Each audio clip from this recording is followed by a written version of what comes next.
Shalom. Genesis chapter 25, verse 21. And Isaac entreated the Lord for his wife, because she was barren.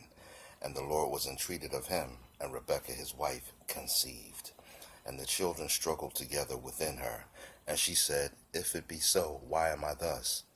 And she went to inquire of the Lord.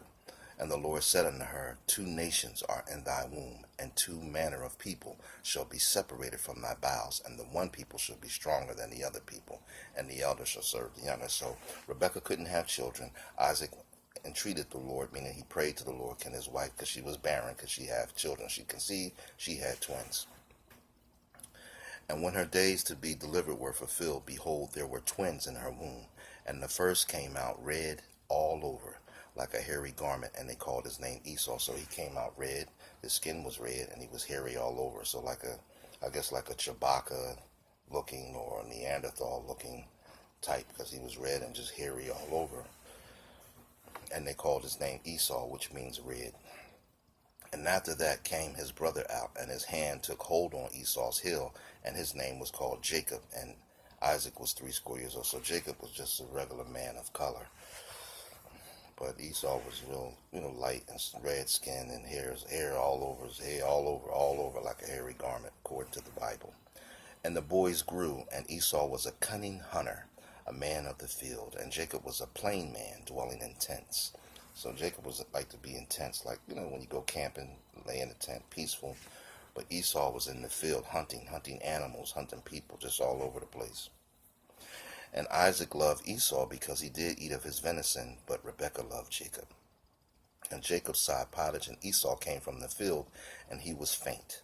And Esau said to Jacob, Feed me, I pray thee, with that same red pottage, for I am faint. Therefore was his name called Edom. Edom means red. Esau became Edom, and Edom became a people called the Edomites. And Jacob's name was changed to Israel, and they became a people called the Israelites. Israeli is not in the Bible. And Jacob says, Sell me this day thy birthright. And Esau sold him his birthright. And you all know that from Bible, from Sunday school. All right, Genesis 32. Genesis 32. We're going to show you where Jacob's name was changed to Israel. Genesis 32:24. And Jacob was left alone, and there wrestled a man with him until the breaking of the day. I can feel the breaking of day. Oh, real good song. Anyway, and when he saw that he prevailed not against him, he touched the hollow of his thigh, and the hollow of Jacob's thigh was out of joint. So his thigh was like out of joint. And he wrestled with him. So here's Jacob wrestling with this angel.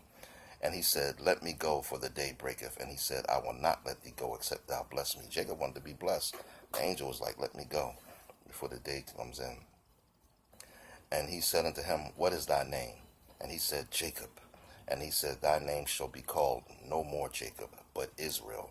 For as a prince hast thou power with God and with men, and hast prevailed. So his name was changed to Jacob. From Jacob to Israel. Of course, Israel had 12 sons, and they became the 12 sons of Jacob, or 12 sons of Israel, or the children of Israel, or the tribes of Israel, and we were scattered all over. I've showed that in the other parts of this message. But anyway, and other messages. So let's go to Exodus, the 20th chapter, in the first verse.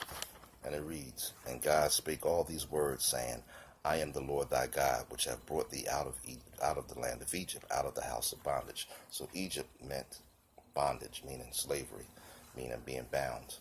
Okay, so a lot of times people don't realize that it's in the Bible. Moses refused to be called an Egyptian. He didn't want to be called that. He knew he was a Hebrew Israelite. Christ was a Hebrew Israelite. He's the King of the Jews.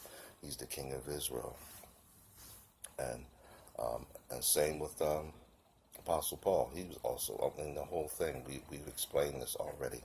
So let's go to Deuteronomy, the 7th chapter, and let's go to the first verse. When the Lord thy God shall bring thee into the land which thou goest to possess it, and hast cast out many nations before thee, the Hittites, and the Girgashites, and the Amorites, and the Canaanites, and the Perizzites, and the Hivites, and the Jebusites, 7 nations greater and mightier than thou. And when the Lord thy God shall deliver thee deliver them before thee. Thou shalt smite them and utterly destroy them. Thou shalt make no covenant with them, nor shall show mercy unto them. Neither shalt thou make marriages with them. See, he didn't, in the beginning, he didn't want the nations, the children of Israel, to be making marriages with the other nations and stuff, because a lot of the other nations were going into extinction. And so they just was trying to really mix nations to stay as a people. And you see that even today. They're trying to mix and plant the seed of the father into the seed of one of the children of Jacob to weaken the nation. And a lot of people don't know that these things is in the Bible. Deuteronomy 7:3. Neither shalt thou make marriages with them. Thy daughters thou shalt not give unto his son, nor his daughter shalt thou take unto thy son. So he's saying even that your son not to go, the men are to be with them and the women are not to be. For they will turn away thy son from following me, that they may serve other gods. So will the anger of the Lord be kindled against you and destroy thee suddenly. See? But this stuff is not preached and taught. It's still, if I can get just $140 according to Psalm 140, and the next 140 days, you're going to get your blessing. And that's the problem. But we're going to get it out the Bible. But thus shall ye deal with them. Ye shall destroy their altars and break down their images and cut down their groves and burn their graven images with fire. Because Lord didn't want us mixing with these other nations like that and learning their doctrines and their false gods and stuff. For thou art an holy people unto the Lord thy God. The Lord thy God hath chosen thee to be a special people unto himself above all people that are upon the face of the earth. So it's not being discriminative or hateful. It's just, we just read it, to be above all people. And in fact, I'm going to get it out, the Apocrypha. Do you know what Apocrypha means? It means the secret books, the hidden books. And I'm going to go to 2nd Esdras. We already have it here. 2nd Esdras, chapter 6, verse 55. All this have I spoken before thee, O Lord, because thou madest the world for our sakes possession. As for the other people which also came of Adam, thou hast said that they are nothing, but be like unto spittle. What's spittle? Spit. And has likened the abundance of them unto a drop that falleth from a vessel. And now, O Lord, behold, these heathen, which have ever been reputed as nothing, have begun to be lords over us and to devour us. But we thy people, whom thou hast called thy firstborn, thy only begotten, be thy people, thy only begotten possession, and thy fervent lover are given into their hands. If the world now be made for our sakes, why do we not possess an inheritance with the world? How long shall this endure? So if the world is made for us, how come we don't possess an inheritance? Even Job Job 9 and 13. So when there it tells about the earth was given into the hands of the wicked, Anyway, we're going to go for, we're just reading out of the scriptures. And I read that out of the Apocrypha. So let's continue. Deuteronomy to the 28th chapter. Of course, the blessings and curses. We were kicked out of Israel. Israel's a people. And the seed only came through Abraham, Isaac, and Jacob. Didn't come through Abraham and Keturah. Those were false gods. It didn't come through Abraham and Hagar. Those were false gods. Those were all the Egyptian gods and stuff like that. That lineage does not lead to Christ. Only Abraham, Isaac, Jacob, of course, King David, the king of Israel, Solomon on down. That's why you read some of these books start off begat this, begat that, because each time they would bring the lineage into play. We're going to go to Deuteronomy 28. We're going to skip right on down. We could have been blessed, but we wound up with the curses, kicked out of the land, wound up in Egypt, then wound up on slave ships brought to the land of the north. Deuteronomy 28:64. And the Lord shall scatter thee among all people. That's where the 12 tribes, the sons of Israel or Jacob, we're all over. We're all over. Some in Africa, some in wherever. You can go and look at the historical points of China and Asian world. You will find people of color on all, because we were scattered all over the place. So some of us are dark, brown, light, brown, lighter, But anyway, and we were, and that's why the scriptures was written in Latin, in Hebrew, and in Greek, because we are scattered all over.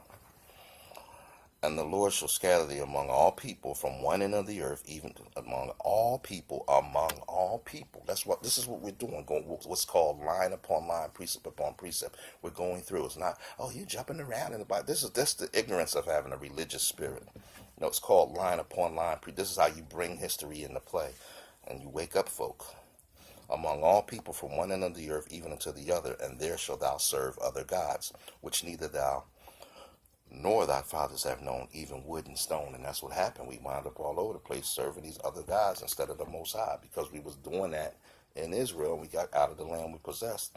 And it was once all one land in northern Africa. Then it was, it became its own land, Israel, because Jacob had to go to, to find Joseph, who was Hebrew, but they didn't realize that he was made under Pharaoh and went down and became a king. But he still knew he was Hebrew. That's why he had all his brothers, the 12, of the 11 other brothers of the 12. And same with Moses. He refused to be called an Egyptian because he was a Hebrew. Same with Apostle Paul. He said it out his mouth. Even Christ said it out his mouth. He's a Hebrew. So it's just that these things are not taught. We just fall in love with the day of the sun, Sunday, and we just keep staying in that same, things that we learned from seminary, and things of that. Anyway, and among these nations shalt thou find no ease. See what happened? You didn't find no ease because this is slavery. Neither shall thy soul of thy foot have rest, but the Lord shall give thee a trembling heart and failing of eyes and sorrow of mind, even to this day. So it's not a big discriminative thing. It's a shame that some people just preach hate. But that's not what it is. This is biblical facts. But I found out that there's people of diverse cultures that are actually happy when they find out you know who you are. They're like, wow, because y'all good on the basketball court, y'all rap, y'all got swag, y'all wear y'all fitteds a certain way, y'all Jordans a certain way. We try to be like y'all, but dag, y'all don't even know who y'all are. Y'all so busy getting high, shooting and killing each other. Huh? You see what I'm saying? So some people are happy when you wake up. But some people wake up and they want to hate everybody and hate the other people. And that's not what I'm on. It's just trying to teach the people that you were and are a chosen people. And we can do much better. Still it's going to be suffering. But, it's better than trying to destroy yourself and destroy your own people all the time. And thy life shall hang in doubt before thee. See? And thou shalt fear day and night, and shall have none assurance of thy life. In the morning thou shalt say, would God it were it even. In other words, like, why, would God were it morning, wishing that it was the next day, for the fear of thine heart, wherewith thou shalt fear, and for the sight of thine eyes, which thou shalt see. Because they were seeing everything, hangings, rapings on a big slave ship, naked, chained, the women on their menstruals, men defecating, everybody. The ship got too heavy, they had to throw them overboard, So it was 100 million slaughtered, This is just biblical, historical facts. And the Lord shall bring thee into Egypt again with ships, see?